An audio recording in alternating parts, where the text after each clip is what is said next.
There's a bright golden haze on the meadow. There's a bright golden haze on the meadow. Well, hello again. This is Buck Benny speaking. Welcome to another episode of the Bing Crosby Show.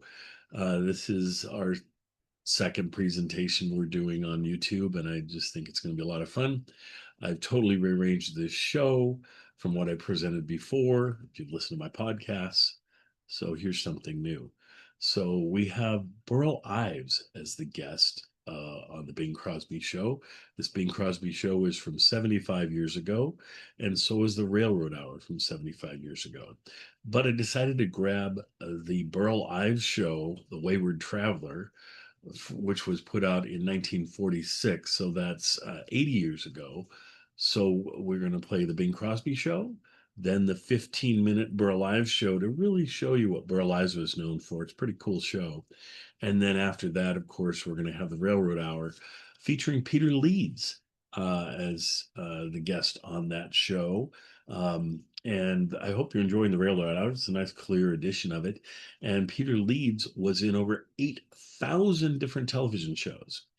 And you go, how would a guy be in 8,000 television shows? And he was in radio too, of course. He was on the Bing Crosby show and the Bob Hope show and the Jack Benny show, both in radio and television. The thing is, he was a great straight man, and he could definitely do comedy. So he was in everybody's comedy show, I Love Lucy, everything you can think of. And then the thing that made him different is not many people can do comedy and drama, and yet he could do drama really well. So he was in like Perry Mason and that sort of show on television. He was in all the westerns, so he could do westerns. So basically, you get Peter Leeds to do anything. And once a guy can do anything, pretty much if they're looking for anybody and they're just thinking, oh, okay, who should we cast in this? They just, oh, well, let's grab Peter Leeds. He can do it. He can do anything. So that's sort of what Peter Leeds became known as, the guy who could do all of it. Uh, but besides that show, of course, we're going to have that at the end. First, we have Burl Ives appearing on the Bing Crosby show. This is from 1951, like I say, 75 years ago. So it is right before Burl Ives was to get into a lot of trouble. Burl Ives would be named in the Red Channels, which was the book that listed folks that were, it said, communist sympathizers.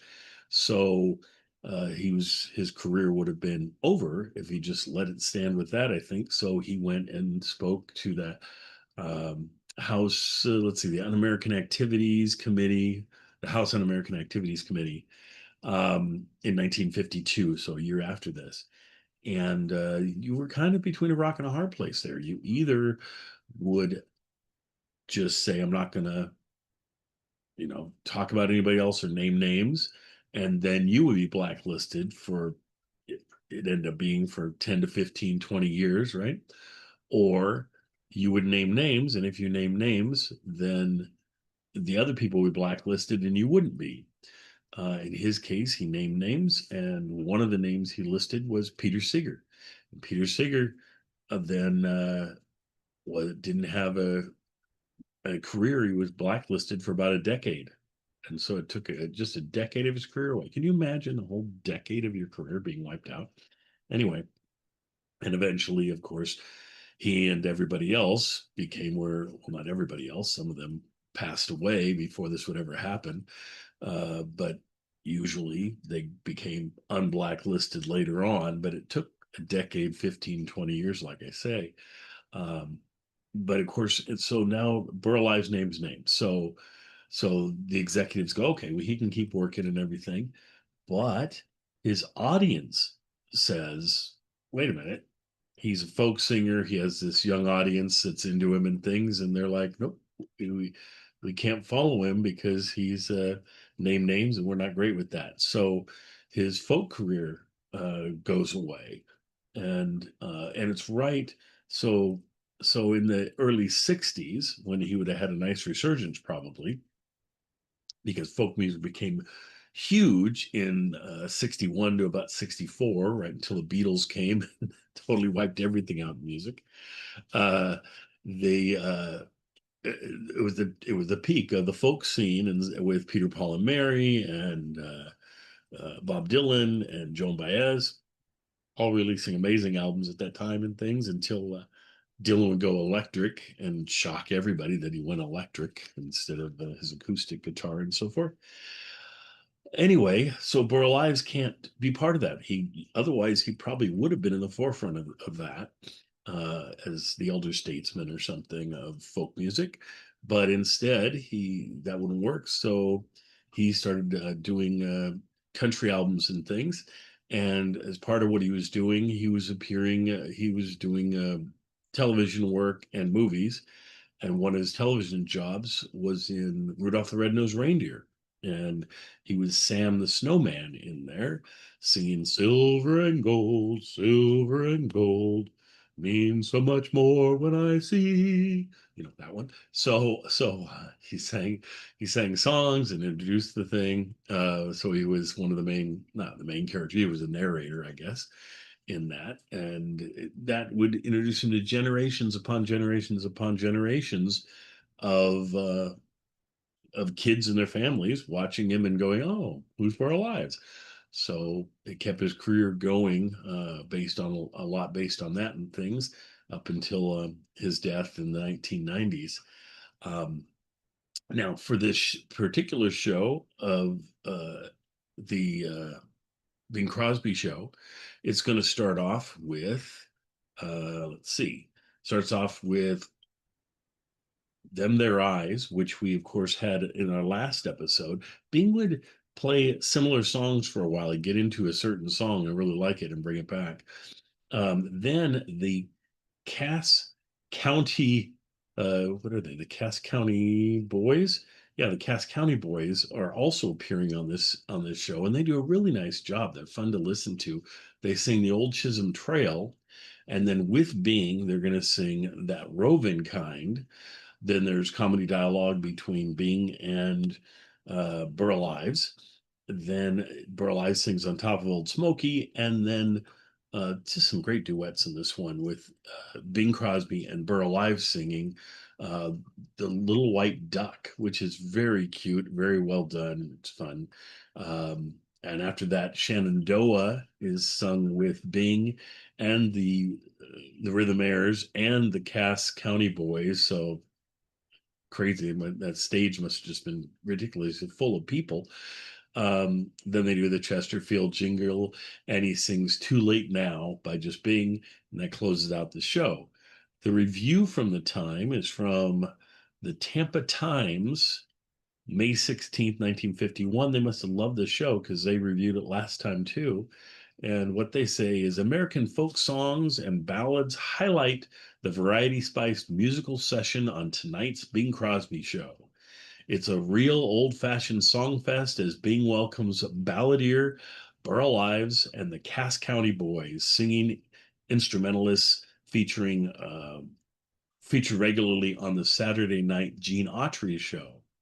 Crosby injects a bit of early Americana into the show by acknowledging his appointment as an honorary engineer of the Erie Railroad on its 100th anniversary and citing a few historical railroad facts. So, a fun episode. I think you're going to enjoy it as well as the other episodes. I hope you have a good time. I'm glad we can bring you that Burl Ives show from 80 years ago. It'll be 15 minutes in between the two episodes. So I think you're in for an entertaining night. We'll see you guys next time. If you want me to talk less, tell me. If you want me to talk more, tell me that. And we'll go from that. And here is your wonderful episodes for this week. And we'll see you guys next time, where I think we're going to have Louis Armstrong, I believe. So enjoy. There's a bright golden haze on the meadow. There's a bright golden haze on the meadow. The corn is as high as an elephant's eye, and it looks like it's climbing clear up to the sky. Oh, what a beautiful morning. Oh, what a beautiful day. Oh, what a beautiful morning. Oh, what a beautiful day. I got a beautiful feeling, everything's going my way. Well, hello again. This is Buck Benny speaking. Welcome to another great episode of the Bing Crosby Show. Let's see, tonight on Bing Crosby, we have singer Burl Ives, who is also an actor and a very popular singer from the early 50s into the early 60s. He's probably best known to today's audience by being the snowman in the Rudolph the Red-Nosed Reindeer animated hour-long Christmas classic. I believe it was done in 1964. Anyway, he of course plays the snowman in that and introduces the whole program. I was going to say it's the best animated. I think you'd still call it animated, but it's sort of that claymation meets puppetry sort of thing that they do such a brilliant job of. Who is it? The team of Rankin and Bass do a great job with those sorts of creations. I wish we still had more of those, actually. Though a lot of the television shows in recent years have been kind of having fun with that. I'm trying to remember who did it this year. It might have been the Community television show, or I think who did it. It might have been them. Anyway, one of the NBC shows kind of did a spoof on that.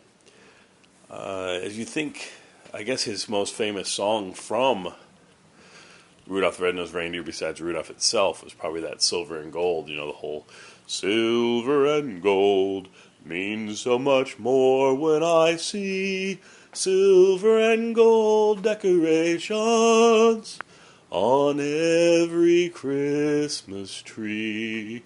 I love the way he sings it. Anyway, enjoy this show. See you next time.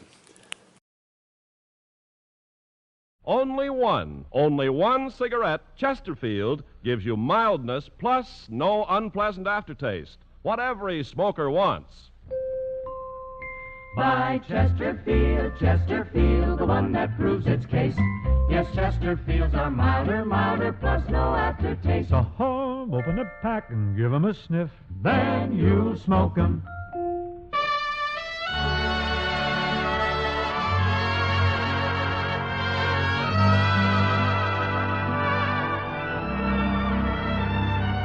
Someone waits for me.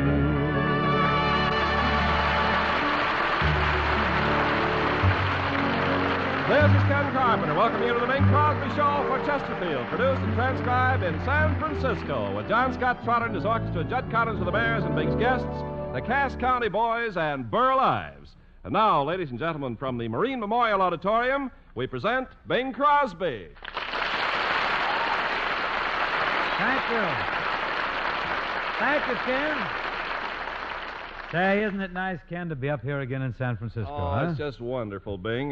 By the way, what kind of a reception did you get when you arrived in What do you town mean, this morning? reception? Reception? Yes. Oh, same I always get. The bus driver shook me and said, "Here we are, put on your shoes and get off." So I got off. I limped painfully over to the auditorium here. What do you mean you limped over here? I was a little sleepy. I put my shoes on the wrong feet. Say, what were you doing on a bus? According to the pictures I've been seeing in the papers lately, you're a railroad man. Oh, you saw that? Yes, huh? I did. I'm an honorary engineer, folks, of the Erie Railroad. Hmm? Those pictures, I look like a real hoghead, don't I? Well, yes, but I'd be the last to mention Oh. that. Hoghead, Ken, in railroad parlance, is engineer. Means engineer. Oh, is it? Yeah, Oh, well, I hoghead. didn't know that. Takes Well- the mallee over the grade. Oh, I see. Yeah. Well, whatever it is, you look very authentic in that engineer's cap with that bandana around your neck and I'm that a trooper, you know. Hamilton watch Yes. dangling from your pocket. Do I look like I know what time it is? Yes, Huh? you do at that. Yeah. But what's the idea of the Erie Railroad making you an honorary engineer? Well, Bing? Ken, this is the 100th anniversary of the railroad, and this week they reenacted the original run, which was made in 1851. Oh, I see. That original run in 1851, Ken, was a real gasser. I want to tell you the passengers on the train included Millard Fillmore, President of the United States, and the brilliant orator Daniel Webster. Of course, in those days he was Secretary of State. Gee, President Fillmore and Daniel Webster. Mhm. Did you get to meet them, Bing? Silly, Ken. I didn't even make the trip. Well, why not? I was playing one-nighters with Whiteman in those Oh. days. Bing, I still Just can't as rough, too. I still can't understand why the Erie Railroad should make you an engineer. That's simple, Ken. When I was a young man, I was practically the Casey Jones of the Northwest. Oh? I worked on a little railroad up there that ran through the apple country. Interesting. It was called the Spokane, Yakima, Wenatchee, and Delicious Railroad. Well, look, I've heard of a streetcar named Desire, but I never heard of a railroad named Delicious. Well, you just did, buddy. I was a big man on that railroad, Ken. I worked on a milk train. Oh, you the engineer on the milk train? Combination brakeman and milker. Oh. Combination brakeman and milker? Yeah, instead of carrying a lantern, I carried a bucket. Golly, from a milker on a little old milk train to honorary engineer on the Erie Railroad, that's really going places. Just my lucky week. Yes, it is. Ken, if you think being an honorary engineer is something, wait till you hear what else happened to me. You mean there's more? Darn tootin'. This happens to be Irish Linen Week. No. Yes, sir. The Irish linen people have made Bing, me... you don't mean... The Irish linen people have made me an honorary tea towel.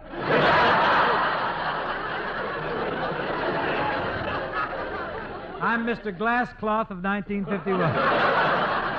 Glasscloth? Yeah. Well, Bing, you're a big man. Yeah. I should think they could at least have made you an honorary tablecloth. Oh, I wouldn't complain about it. You know what they wanted to do first? They want to make me just a doily.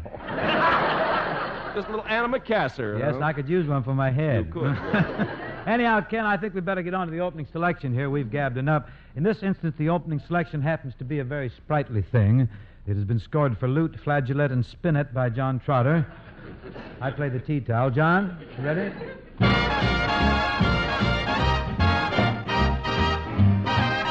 I fell in love with you first time I looked into them, their eyes. You got a certain little cute way of flirting with them, their eyes. They make me feel so happy, they make me feel blue. No stalling, I'm falling, going in a big way for sweet little you. My heart is jumping, you sure started something with them, their eyes. You'd better watch 'em if you're wise, you're killing these guys. They sparkle, they bubble, they're going to get you in a whole peck of trouble. You're overworking them, there's danger lurking in them, their eyes. I fell in love with you first time I looked into them, their eyes. You've got a certain little cute way of flirting with them, their eyes. Bobble, they make me feel so happy, they make me blue. No stalling, no falling, going in a great big way for you. My heart is jumping and you sure started something with Them their eyes. Oh, you better watch 'em if you're wise. Oh, they sparkle and they bubble, they're going to get you in a whole peck of trouble. You're overworking them, there's danger lurking in them. Their eyes.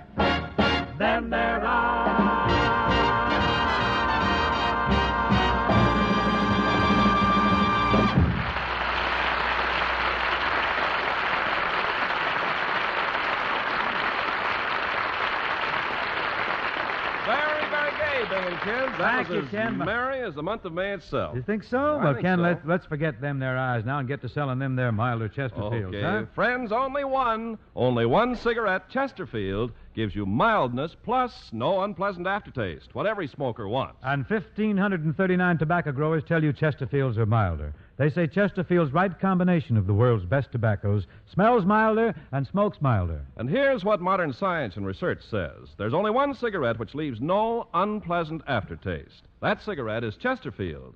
Yes, only Chesterfield gives you mildness plus no unpleasant aftertaste.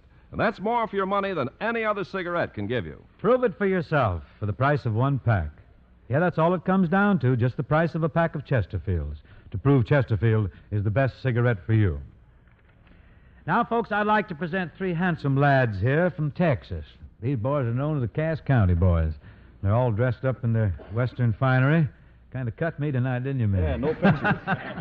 No pictures. Well, they're really loaded. These singing instrumentalists have just finished a big season at the Rogers Ranch Club in Palm Springs. but you folks probably know them best for their work with Gene Autry on the radio and on his records. And here they are, the Cass County Boys.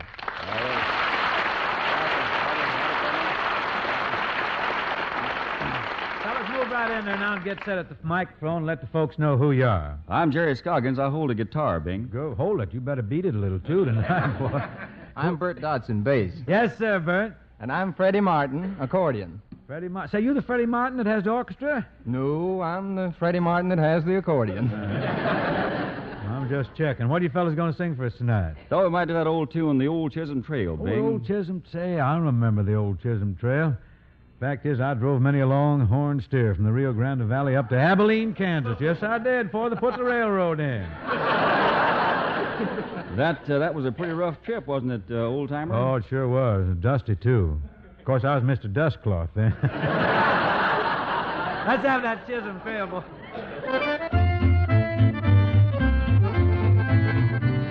Well, come along, boys, and listen to my tale. I'll tell you how my troubles on the old Chisholm Trail. Come a tie-yi, yippee-yippee-yay, yippee-yay. Come a tie-yi, yippee-yippee-yay. I started up the trail October 23rd. Started up the trail with the two you heard. Come a tie-yi, yippee-yippee-yay, yippee-yay. Come a tie-yi, yippee-yippee-yay.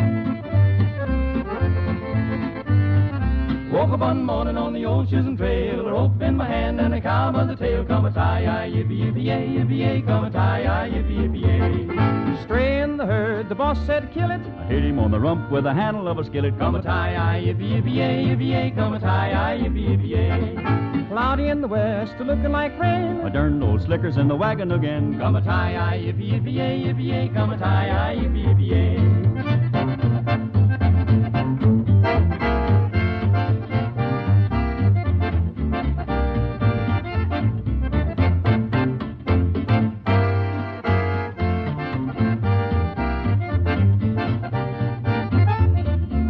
Back to town to draw my money, going back home to see my honey. Come a tie-yi, yippee-yippee-yay, yippee-yay. Come a tie-yi, yippee-yippee-yay. With my knees in the saddle and my seat in the sky, I'll quit punching cows in the sweet by-and-by. Come a tie-yi, yippee-yippee-yay, yippee-yay. Come a tie-yi, yippee-yippee-yay.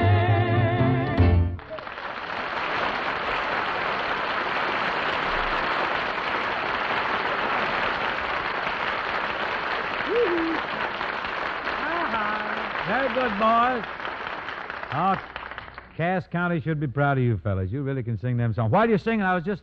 See old Johnny Wayne? I could just see him riding up the Chisholm Trail, thinking how nice it was to be out there in the wide open spaces and number one at the box office.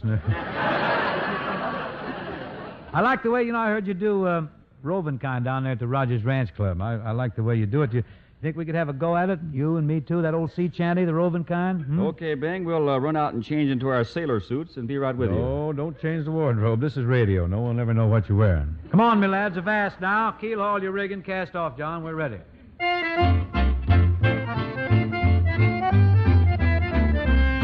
She had a dark and a roving eye, and her hair hung down in ringlets.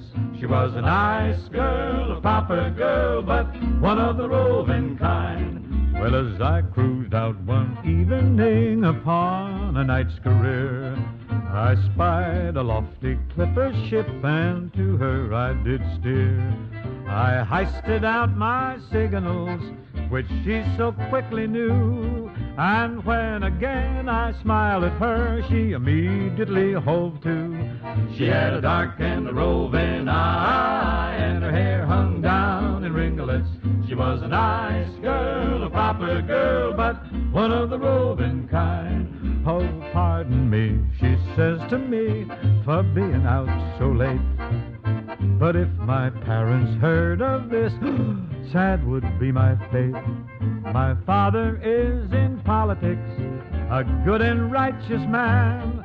My mother tends our humble home, I help her all I can. He took her for some fish and chips and treated her so fine, and hardly did he realize she was the roving kind.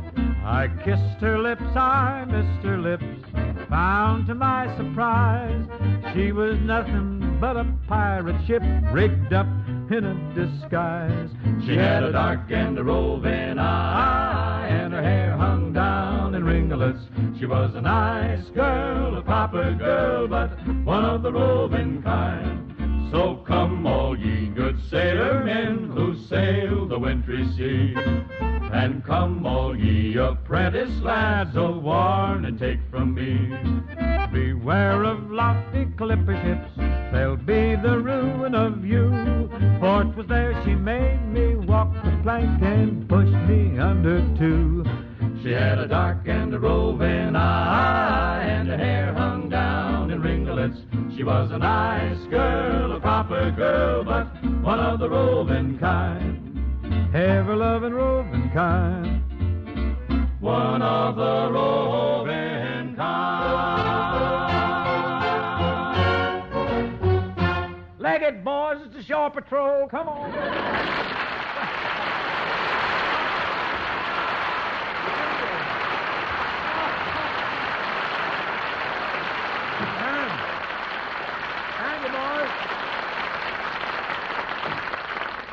Thank you, Cass County boys. Very fun.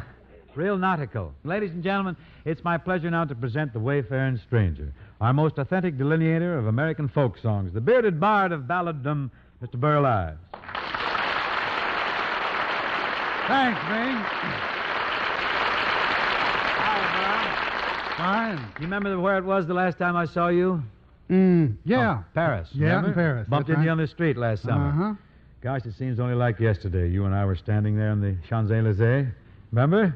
We were Yeah. standing there admiring the architecture. Yeah. There's some of the finest architecture in the world walking up down that street. All basic stuff. Nice. Yeah. Well, Yeah. so much for architecture. Say, Bing, did you ever learn to speak French while you're over there? Oh, little. I parlay the patois some, Burl, but actually you don't have to speak French in Paris. The French are so understanding, so helpful. You sit down at a sidewalk cafe, and if you look hungry, the waiter brings you food. If you look thirsty, he brings you something to drink. And if you look at the girl at the next table, he introduces you.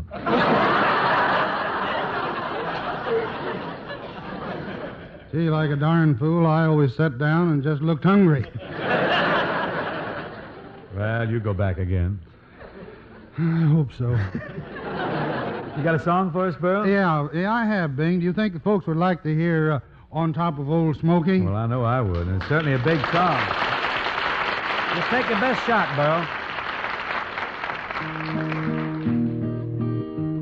On top of Old Smoky, all covered with snow, I lost my true lover from a courting too slow.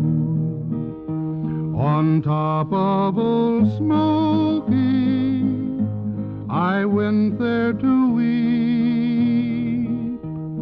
A false-hearted lover is worse than a thief. For a thief he will rob you and take what you hate, but a false-hearted lover will send you to your grave. She'll hug you and kiss you and tell you more lies than the cross ties on the railroad or the stars in the skies. On top of Old Smoky, all covered with snow, I lost my true lover from a courting too slow.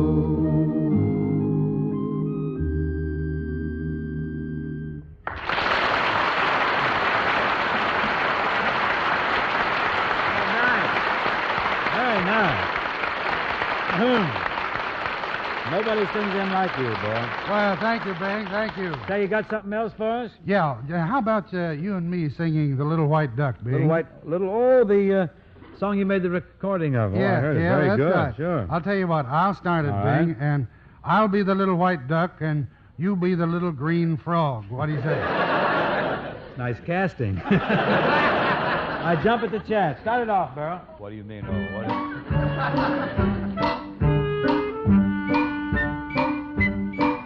There's a little white duck sitting in the water, a little white duck doing what he oughter. He took a bite of a lily pad, flapped his wings, and he said, I'm glad I'm a little white duck sitting in the water.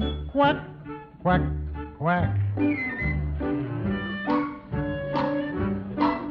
There's a little green frog swimming in the water, a little green frog doing what he oughter. He jumped right off of the lily pad that the little duck bit, and he said, I'm glad I'm a little green frog swimming in the water. Galump, galump, galump.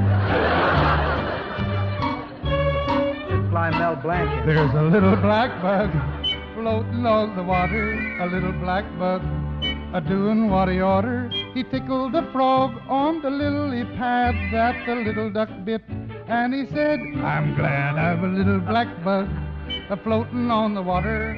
Chirp, chirp.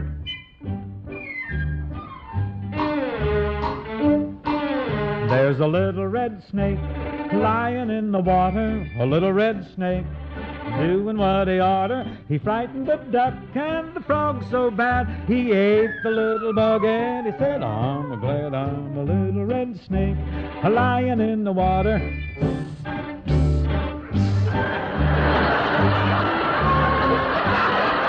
Now there's nobody left sitting in the water, And nobody left doing what he oughter. there's nothing left but the lily pad.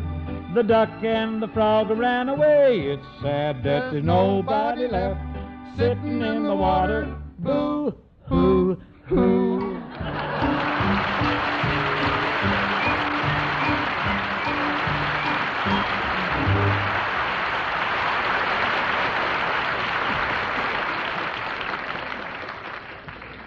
Do you think I was too precious in that hour? But thank you, Burl. That was wonderful. I get a big kick out of working with you. And that ends our sad tale, folks. But if the Cass County boys and the Rhythmaires will gather around, I'd like to have a go here at an old song that has enjoyed a healthy revival recently. It's called Across the Wide Missouri. While we were at rehearsal, Brother Ives told me an interesting fact about this song. He said it was originally a sea chanty. But I guess the Covered Wagon boys coming across country in 49, they worked out a lyric to suit the environment they were in. Anyhow, here's the way it goes now.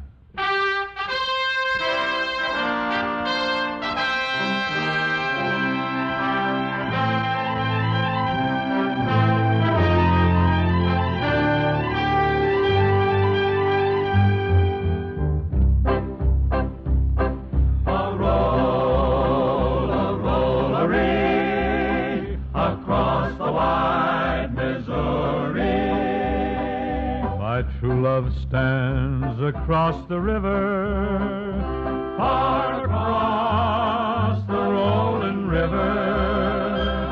On the bank I hear her calling, away, we're bound away, across the wide Missouri. A roll-a-roll-a-ree,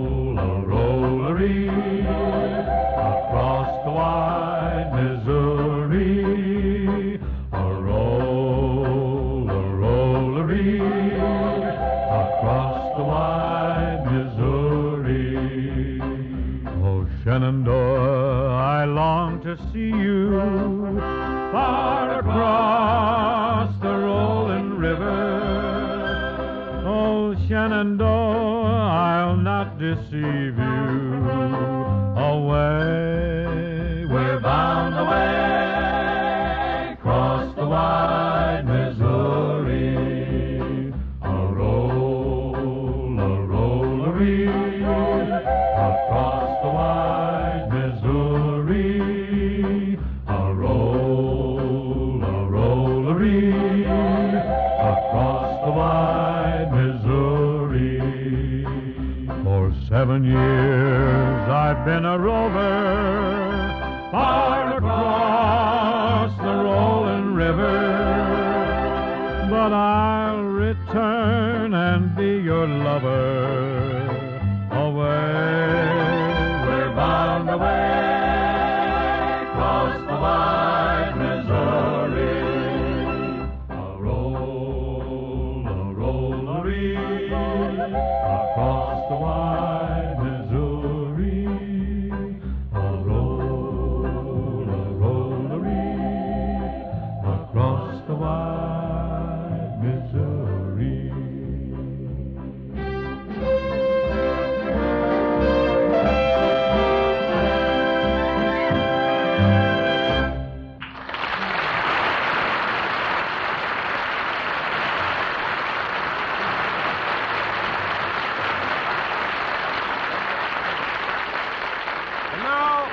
gentlemen, I'd like to do a little ballad entitled Only One Cigarette, Chesterfield, gives you mildness plus no unpleasant aftertaste. Say, I like that title, Ken. It's a bit short, a little brief, a little terse, but it's catchy. How's it go? Well, it's all about a smoker who proved to himself that Chesterfields were milder. You mean he opened a pack of Chesterfields, took a whiff of that famous milder aroma? That's right. You see, he knew that tobaccos that smell milder smoke milder. Now, stop me if I'm wrong, Ken, but I'd say right about here he lit up and he knew he'd discovered the mild one, Chesterfield. The only cigarette that gives a smoker mildness plus no unpleasant aftertaste. Oh, you must have heard it before, Bing. Well, it does sound familiar, Ken, but now come on, get to the moral. Well, it's simply this, folks. Remember Chesterfield's ABCs, the most famous ABCs in the world. They mean more today than ever before. They mean Chesterfields are A, always milder, B, better tasting, and C, cooler smoking. And only Chesterfield gives you this big plus, the biggest plus in smoking. They leave no unpleasant aftertaste. So remember to always... Buy Chesterfield, Chesterfield, the one that proves its case. Yes, Chesterfields are milder, milder, plus no aftertaste. So ho, open the pack and give 'em a sniff. Then you'll smoke 'em.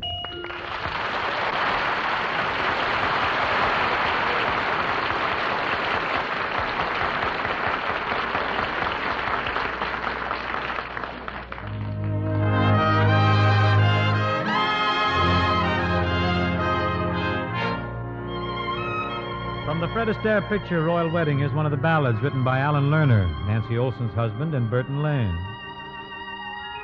Too late now to forget your smile, the way we cling when we've danced a while. Too late now to forget and go on to someone new. Too late now to forget your voice, the way one word makes my heart rejoice. Too late now to imagine myself away from you. All the things we've done together I relive when we're apart. All the tender fun together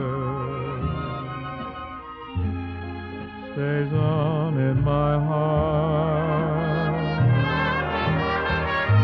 How could I ever close the door and be the same as I was before? Darling, no, no, I can't anymore. It's too late now.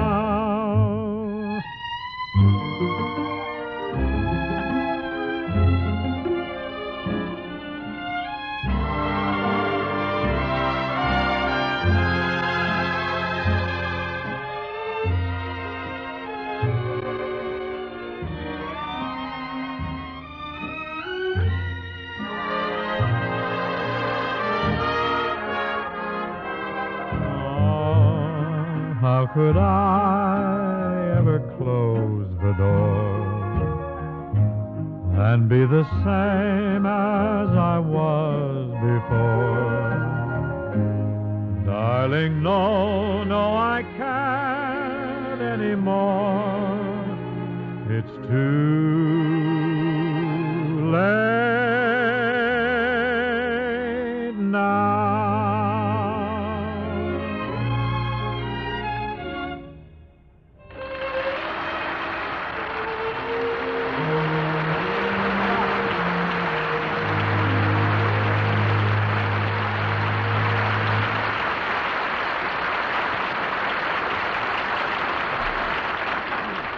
Now, my thanks to Burl Ives and to the Cass County boys for joining us in San Francisco this evening. Who's going to be with you next week, Bing? Oh, next week, Burl, our guest will be Miss Teresa Brewer. She's a very cute little girl, has a lively way with a song. And we also got Louis Armstrong and Jack Teagarden.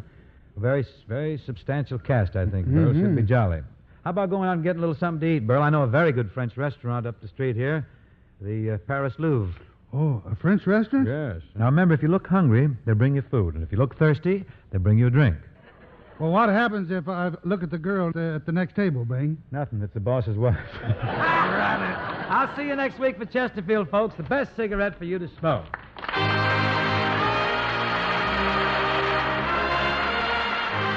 A reminder for you, folks. Have you sent for your copy of the new book, Tobaccoland, USA? It's important to you as a smoker. To get your copy, just put your name and address on a penny postcard and mail it to Chesterfield, Box 21, New York 8, New York. That's Chesterfield, Box 21, New York 8, New York, for your copy of Tobaccoland, USA. The Bing Crosby Show, presented by Chesterfield, was produced and transcribed in San Francisco by Bill Morrow and Murdo McKenzie. Tune in next week and hear Bing and his guests, Louis Armstrong, Jack Teagarden, and Miss Teresa Brewer.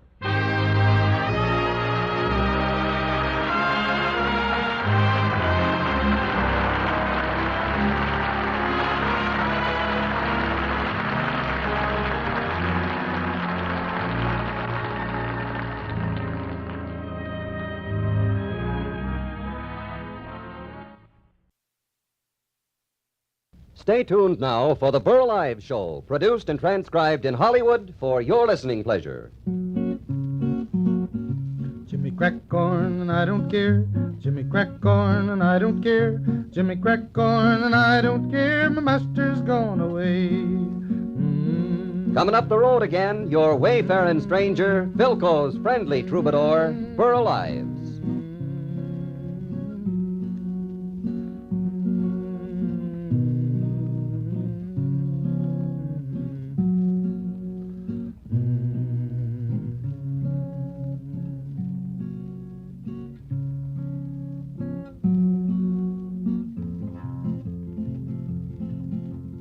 Wish I was an apple on a tree.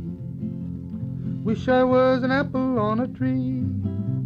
If I was an apple on a tree, my girl come along and take a bite of me. I wish I was an apple on a tree. Wish I was the sun up above. Wish I was the sun up above. If I was the sun up above, I'd shine right down on my true love. I wish I was the sun up above. Wish I was a squirrel with a big long tail. Wish I was a squirrel with a big long tail.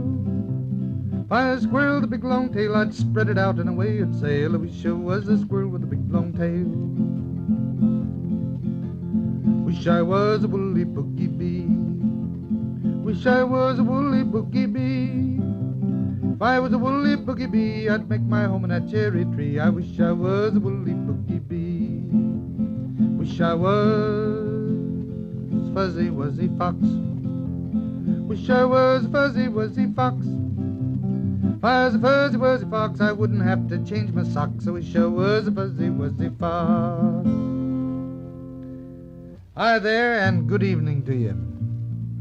You know, the other night I was sitting in front of the fire reading a book, and my dog Frisk was a-laying there at my feet. Pretty soon he looked up at me and said, "Mr. Ives, where do you reckon I come from?" Well, that puzzled me a little, and I put my book down. Thought to myself, well, the time's come.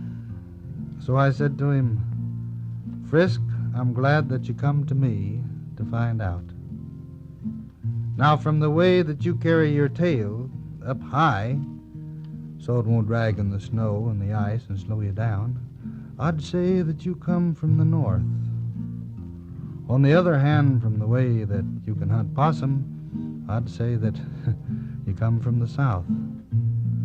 So it's kind of hard to tell exactly." Frisky looked at me for a minute and said, "Well, thanks, Mr. Ives. I was just wondering." I had an old dog, and his name was Blue, and I bet you $5 he's a good one, too, saying, "Come on, Blue."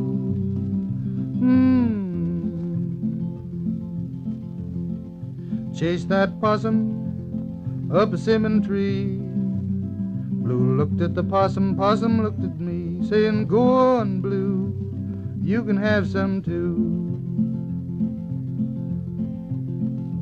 Bake that possum good and brown, lay them sweet potatoes round and round, saying, come on, Blue, you can have some too.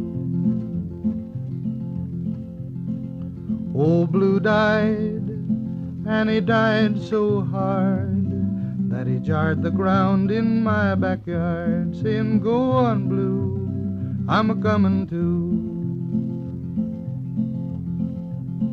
I dug his grave with a silver spade, and I let him down with a golden chain, saying, go on, Blue, I'm a-comin' too. When I get to heaven, first thing I'll do, I grab my horn and I'll blow for old Blue, saying, come on, Blue, I finally got here too. You know, my dog Frisk, he set me to wondering where a lot of things come from, like radio, for instance. So I looked it up and I found out that the whole thing was based on some studies of electronic magnetic waves made by a fellow named James Clerk Maxwell way back in 1865. Now, I'll bet if Mr. Maxwell come to the store today and saw one of those new Philco radio phonograph consoles that he'd be plumb astonished. He'd be plumb astonished to see how far the Philco people have gone since the time radio was just a gleam in Mr. Maxwell's eye. And you'll be astonished, too, at the value you get for your money in these new Philco radio phonograph consoles, because they're mighty pretty, they're a mighty fine result of all those years of scientific research. I heard about a fat goose once who had a little scientific research conducted on her by a fox. Mr. Fox and Mrs. Fox and all the little foxes. Fox went out on a chilly night, prayed for the moon for to give him light, for it many a mile to go that night afore he reached the town, oh, the town, oh, the town, oh. It many a mile to go that night afore he reached the town, oh. He ran till he came to a great big pen where the ducks and the geese were put therein. A couple of you will grease my chin before I leave this town, oh, town, oh, town, oh. A couple of you will grease my chin before I leave this town, oh. He grabbed the gray goose by the neck, throwed a duck across his back. He didn't mind the quack, quack, quack, and the legs all dangling down, oh, down, oh, down, oh. He didn't mind the quack, quack, quack, and the legs all dangling down, oh. Then old Mother Flipper Flopper jumped out of bed. Out of the window she cocked her head, cried, John, John, the gray goose is gone, and the fox is on the town, oh, town, oh, town, oh. Cried, John, John, the gray goose is gone, and the fox is on the town, oh. Then Johnny went to the top of the hill, blowed his horn both loud and shrill. The fox, he said, I better flee with my kill, or they'll soon be on my trail, oh, trail, oh, trail, oh. Fox, he said, I better flee with my kill, or they'll soon be on my trail, oh. He ran till he came to his cozy den. There were the little ones, 8, 9, 10. They said, Daddy, you better go back again, 'cause it must be a mighty fine town, oh, town, oh, town, oh. They said, Daddy, you better go back again, 'cause it must be a mighty fine town, oh. Then the fox and his wife, without any strife, cut up the goose with a fork and knife. They never had such a supper in their life, and the little ones chewed on the bones, oh, the bones, oh, the bones, oh. They never had such a supper in their life, and the little ones chewed on the bones, oh.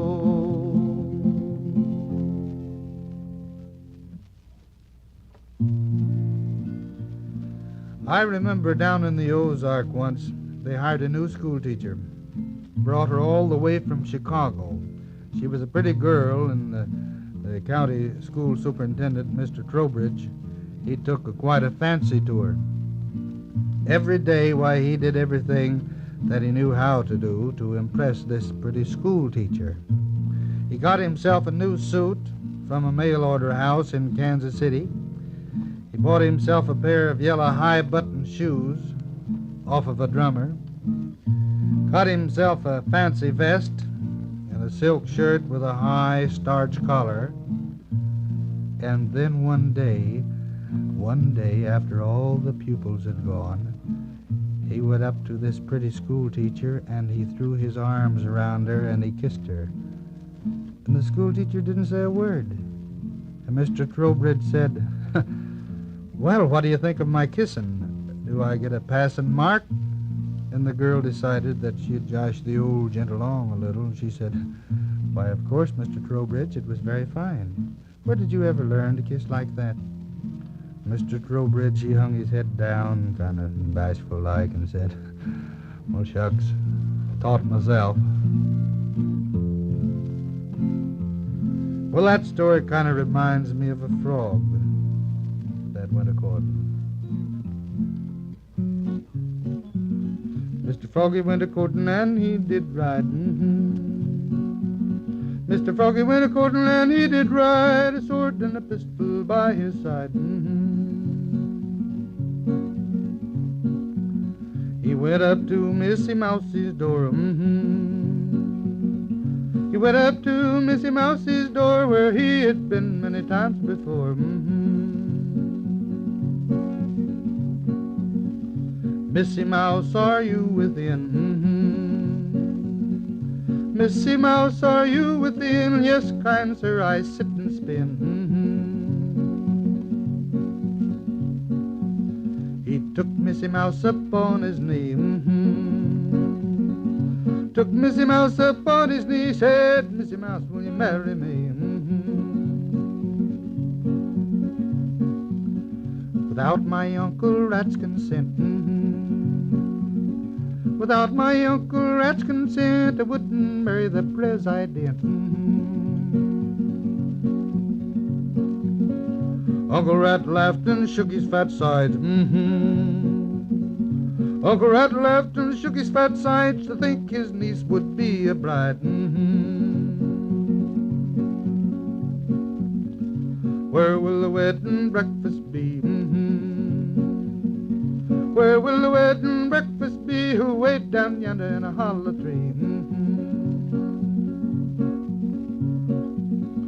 What will the wedding breakfast be?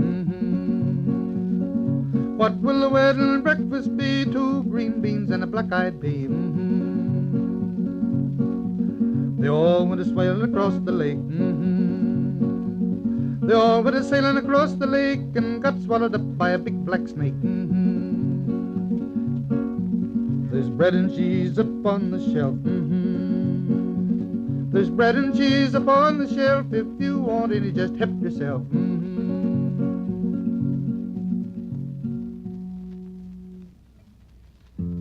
My friend here wants to court you for a minute. He's got a lot he wants to tell you in a short time, so listen close. I'll be right back.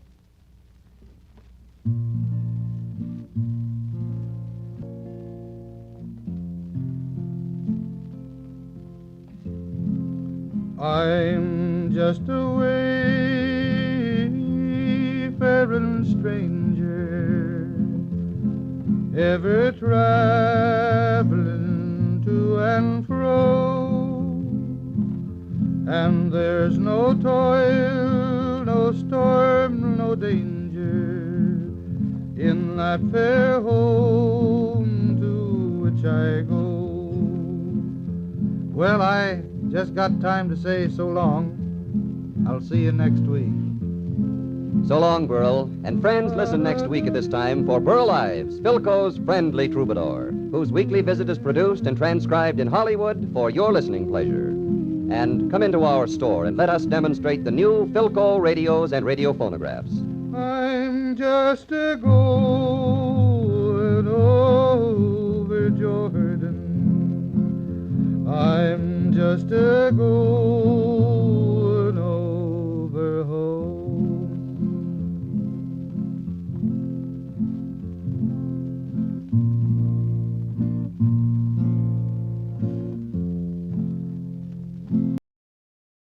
Ladies and gentlemen, the Railroad Hour.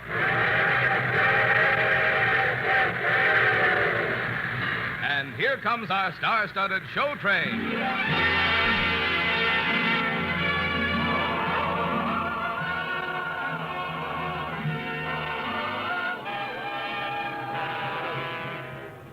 Tonight, the Association of American Railroads presents the delightful operetta Nina Rosa, starring Gordon MacRae and his charming guest, Mimi Benzel. Our choir is under the direction of Norman Luboff, and our music is prepared and conducted by Carmen Dragon. Yes, tonight another great musical success is brought to you by the American Railroads, the same railroads that bring you most of the food you eat, the clothes you wear, the fuel you burn, and all the other things you use in your daily life. And now, here is our star, Gordon MacRae.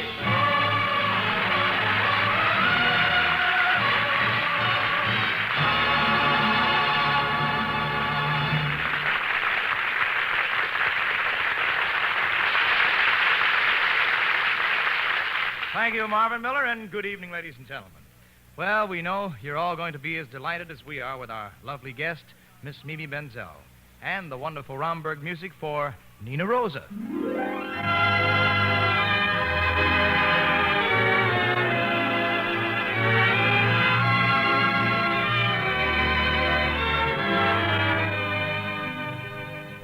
This is a story of an American mining engineer, me, a gaucho from Peru. See, that's me. And the lovely daughter of an old Spanish gentleman, Nina Rosa.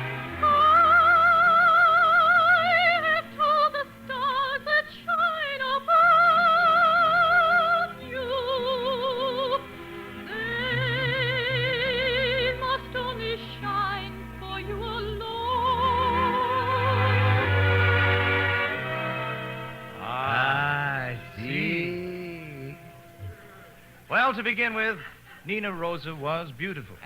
She was also rich, don't forget that. She owned the Nina Rosa mine. The fact that she was rich is completely beside the point. No. You talk like the idiot you are. If one is to put up with a woman, she should be rich as well as beautiful. Would you mind letting me tell this story? But you are leaving out the most interesting points. Well, my company had an option on this Peruvian mine, and I had been sent down there to find out whether it was of any value. And while I was there, I met Nina Rosa. The moment I saw her, I couldn't make any secret of how I felt about her. I didn't try. I guess I told everyone I met. I fill with pride when I'm by her side. I own all the wealth in Peru. When we go home, yes, when we go home, will you take your sweet treasure with you? There's silver in her hair and gold within her heart. At last he's found his mind. He found her at the start. Nina Rosa, I implore, be my rose forevermore. On your lips, the morning dew. On your cheeks, the blush that speaks of love so true. Though other roses bloom and fade away, fairest blossom, you shall stay in my heart forever. Nina Rosa, as you bloom for me today. Roses bloom and fade away. Fairest blossom, you shall stay. In my heart forever. Nina Rosa, as you bloom for me today.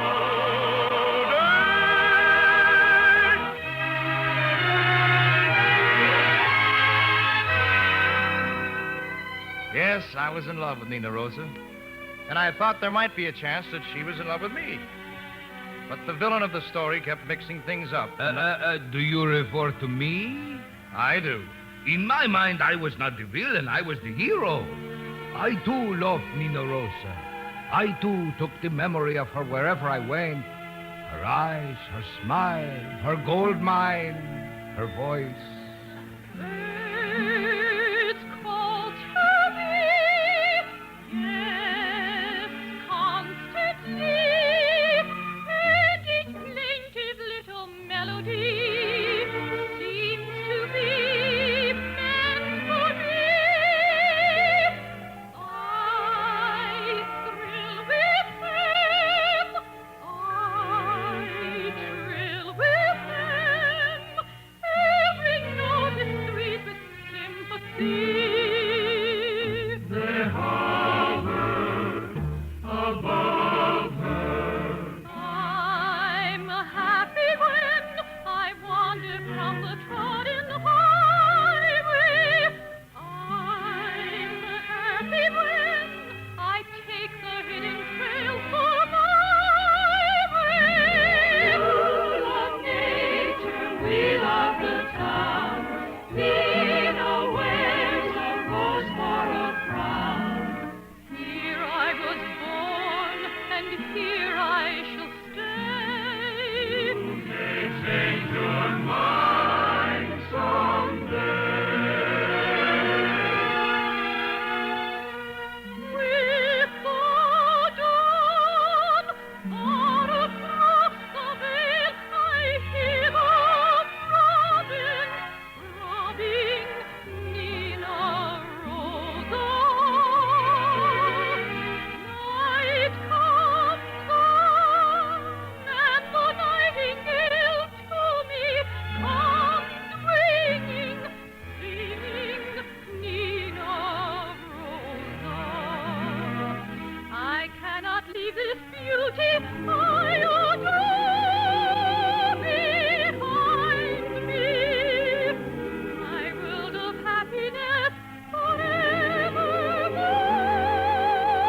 shall find me where the voice of the city never shall in rapture capture Nina Rosa. I rejoice in a symphony of love, enthralling, calling Nina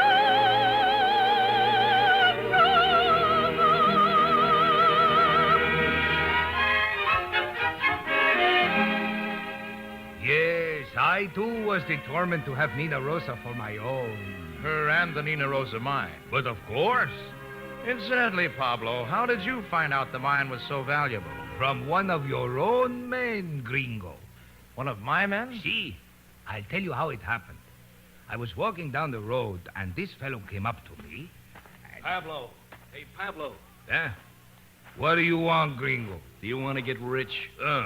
I am a practical man. To me, that has always been a most agreeable prospect. Okay, then I got a deal for you. You own stock in the Nina Rosa Mining Company, don't you? See? Well, today I came across a vein of the richest gold-bearing quartz I've ever seen. You've got a bonanza. I have? Mm-hmm. Well. Now, Jack doesn't know about this. If I don't tell him, he won't exercise the option. The mine will be yours. And what is your price for this information? Oh, 1,000 shares of stock. 1,000 shares? You strike a hard bargain. Besides, what is the use? Jack Haynes will inspect the mine and find out its value himself. He doesn't have to find out. Huh? You have your knife, don't you? Do you think I would do a thing like that? I do. You're right. I think.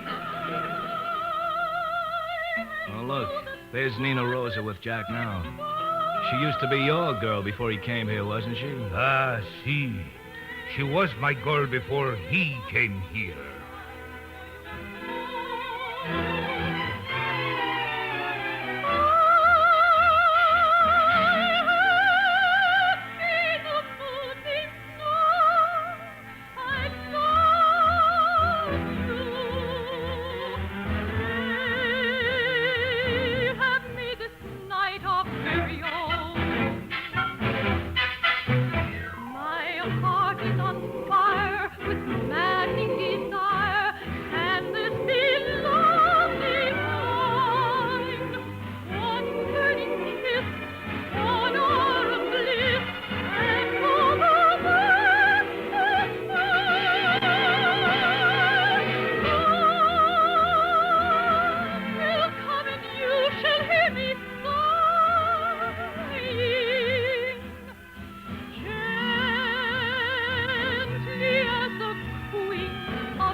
my Nina Rosa.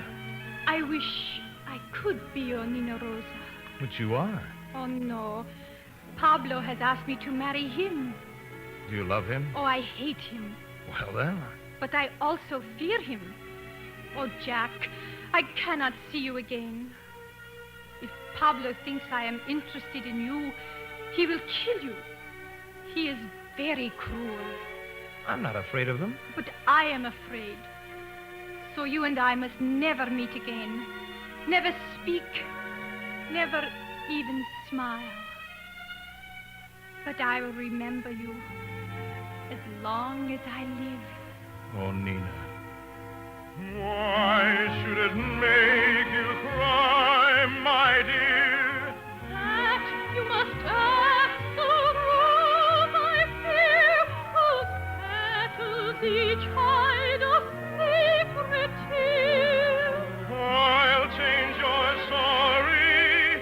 But how? Your rose, dear, may not forever be forsaken. Your flower, a sweeter story may unfold. Though blushing unseen, tomorrow may mean a happy rose true love has come to awaken.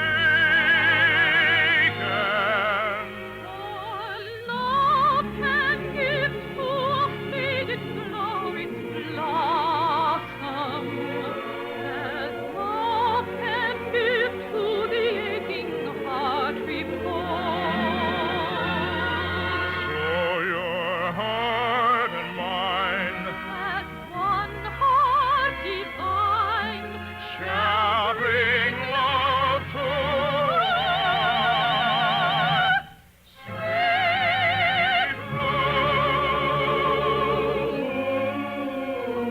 Goodbye, Jack. Goodbye. Nina, I'll never let you go.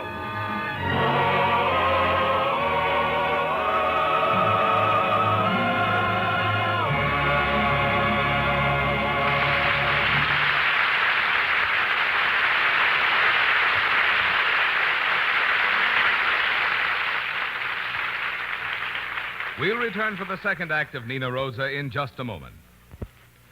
Next Saturday, as the nation celebrates Armed Forces Day, many of us will have a chance to see at firsthand something of the progress being made in rearming America.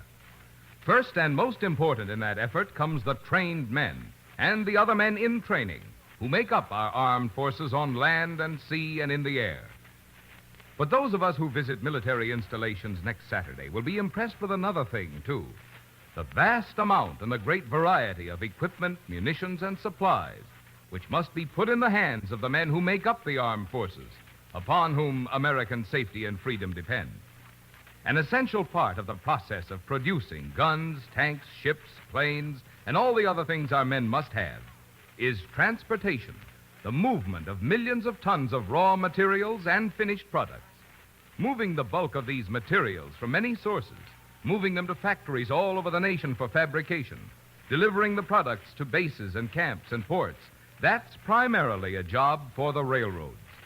For just as was proved in World War II, when railroads moved more than 90% of all war freight, there is no substitute for the dependability, economy, and efficiency provided by big freight cars, pulled over steel rails by powerful locomotives. Since the close of World War II, the railroads have spent almost $1.5 billion for new freight cars. They have spent nearly as much for new locomotives, and more than $2 billion for improvements to tracks, signals, shops, and other facilities.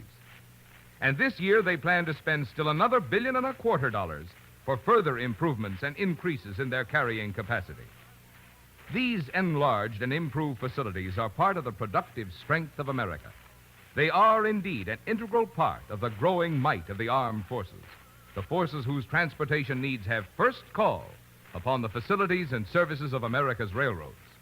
That's why it's so important that the railroads be allowed to obtain the materials, particularly steel, they need to keep step with the demands of the nation's commerce and its rearmament program.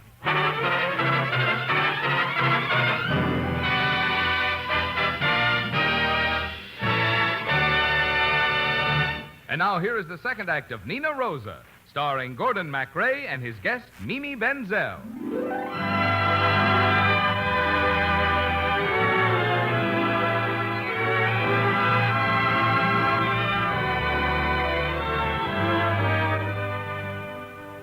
So this Pablo fellow came between Nina Rosa and me.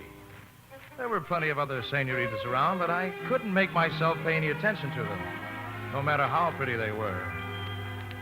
Pretty senoritas, I must confess, you're as sweet as you can be. In your glance there is fire, when you dance you inspire. I know that he means me. All of you Chiquitas are more or less on the loose, you will agree. But where I am concerned, all the tables are turned. He means he is not free. Somebody has set my heart aflame. Nina Rosa is her name. Will it hurt if you flirt? Might as well, we won't tell. I'm afraid you could not amuse me now, for I'm in love, and how there can only be only one for me. Surely you can see I'm true. Her eyes smile and say, send the rest away. And do I obey? I do. Soon I'll be planning a nice little old shoes and rice little wedding. And if you won't flirt with me there, I want you to be there too. Happy boy am I. Now I've told you why I must say goodbye to you.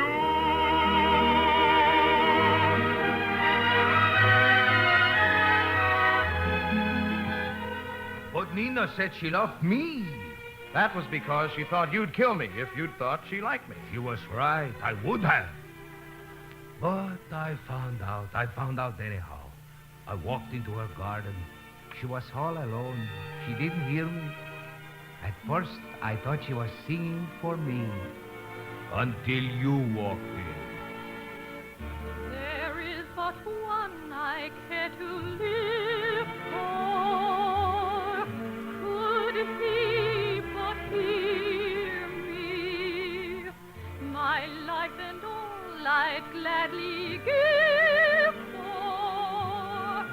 Were he but near me,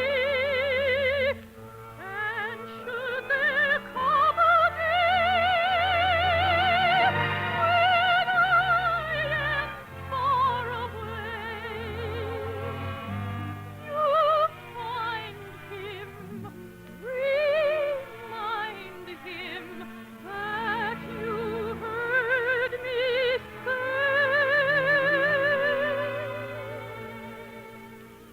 The first love that I knew was love I gave to you, gave it all in sweet surrender.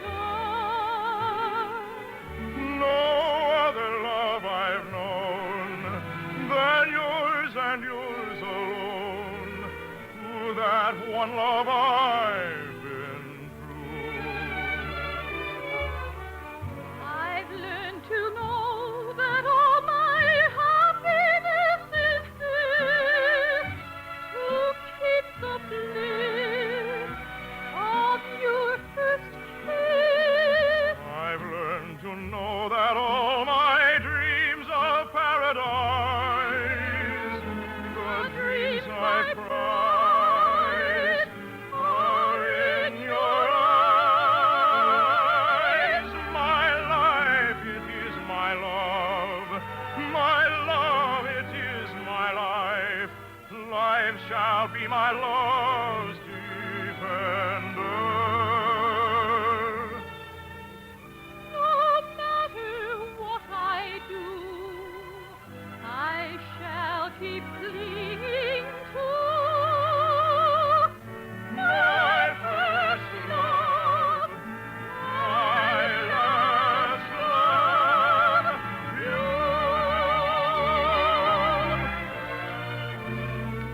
you. So, Nina Rosa, it is Jack Haynes you love. Pablo! I'll break every bone in his body with my bare hands. You're welcome to try. Oh, Pablo, he means nothing to me. Huh? Nina Rosa. Oh, I make a fool of him to amuse you. What do I care for this weak, spineless foreigner? You are a man, Pablo. You hear what she says, gringo? Yes, I hear what she says, Pablo. I'm glad to have amused you, senorita. I make of him the mincemeat. Oh, he is not worth killing, Pablo. Do not even waste your time. Come. Spend it with me. I do not think I quite trust you, Nina Rosa. Have I not told you I loved you? What more can I do? You can marry me this very afternoon. This afternoon? Marry me or he dies. Very well, Pablo. I'll marry you this afternoon.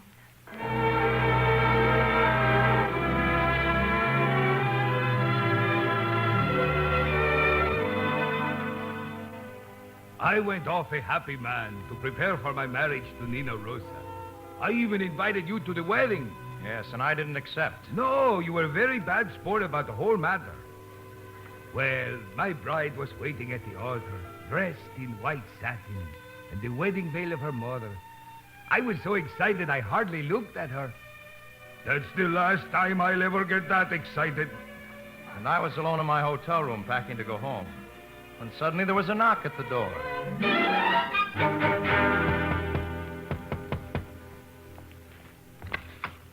Oh, it's you, Nina Rosa. Oh, Jack, don't turn away from me. I had to say what I did. Pablo has the strength of 100 men when he's angry. I said those things only to save you. And what about your marriage to Pablo? Jack, the wedding is taking place now. See, in my place, wearing my veil, is one of my friends. A girl who has always been in love with Pablo. Why? Only heaven knows. Oh, sweetheart, I can hardly believe what I hear. Oh, Jack, I love you. I love you. Your smiles, your tears, your hopes, your fears, they all belong to me. My life begins today.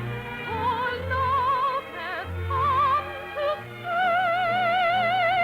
I seek the bliss of your first kiss, and then to never part. This is my prayer to always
Thank you, ladies and gentlemen. And special thanks to Mimi Benzel. And thanks, too, to the other members of our cast, Marvin Miller and Peter Leeds, and to our entire company. Nina Rosa, with music by Sigmund Romberg, book by Otto Harbach, and lyrics by Irving Caesar, was dramatized for the Railroad Hour by Gene Holloway. The Railroad Hour is brought to you each week at this time by the American Railroads.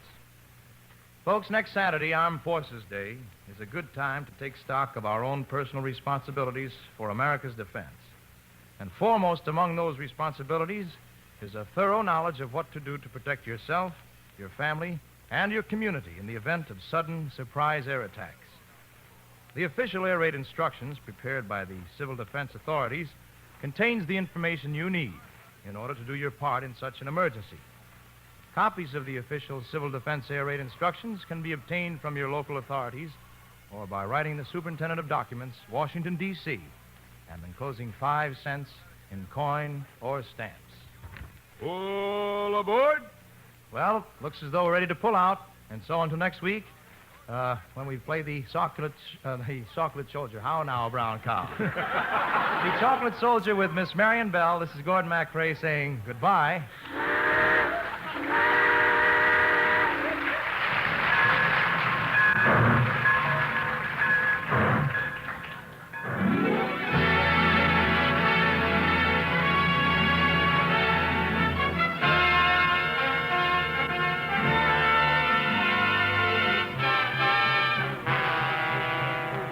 Nina Rosa was presented by special arrangement with the Thames Whitmark Music Library. Gordon MacRae can currently be seen starring in Warner Brothers' West Point story. Our choir is under the direction of Norman Luboff, and our music is prepared and conducted by Carmen Dragon. This is Marvin Miller saying goodbye until next week for the American Railroad. And now, stay tuned for your Monday night of music on NBC.